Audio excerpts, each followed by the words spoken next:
4-5 दिवसांपासून मुंबई, ठाणे, पालघरमध्ये कोसळणारा पाऊस घेणार उसंत.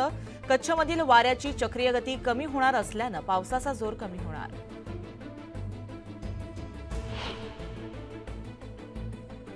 कोल्हापुरात मुसळधार पावसामुळे पंचगंगा नदीनं गाठली इशारा पातळी.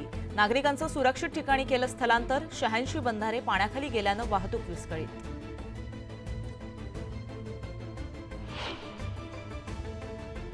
विदर्भात मुसळधार पावसाचा इशारा. सर्व शाळा महाविद्यालयांना आज सुट्टी.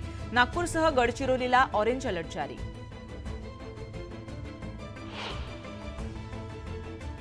मुसळधार पावसामुळे मावळचं सौंदर्य खुललं. घाटमाथ्यावरून प्रवास करताना पर्यटकांना मनमोहक निसर्गाची भुरळ.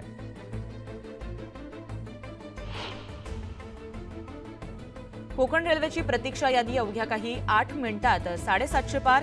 गणेश उत्सवासाठी गाड्या हाऊसफुल झाल्यानं दलालांनी आरक्षणावर डल्ला मारल्याची शक्यता.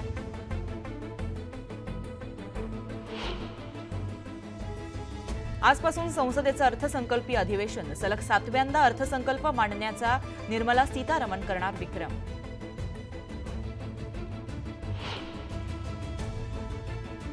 आजपासून ओबीसी बचाव जनआक्रोश यात्रेची प्रारंभ.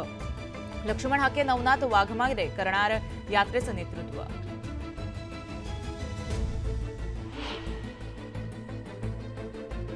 अध्यक्षपदाच्या निवडणुकीतून बायडन यांची माघार. अमेरिका आणि पक्षहितासाठी निर्णय घेतल्याची प्रतिक्रिया.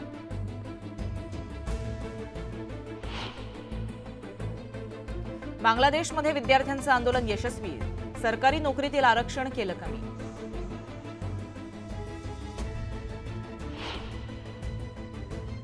छत्रपती संभाजीनगरात मागील 8 दिवसांपासून बिबट्याचा शोध सुरूच. नागरिकांसह सीसीटीव्हीतही बिबट्या न दिसल्यानं बिबट्या निघून गेल्याची वनविभागाची शक्यता.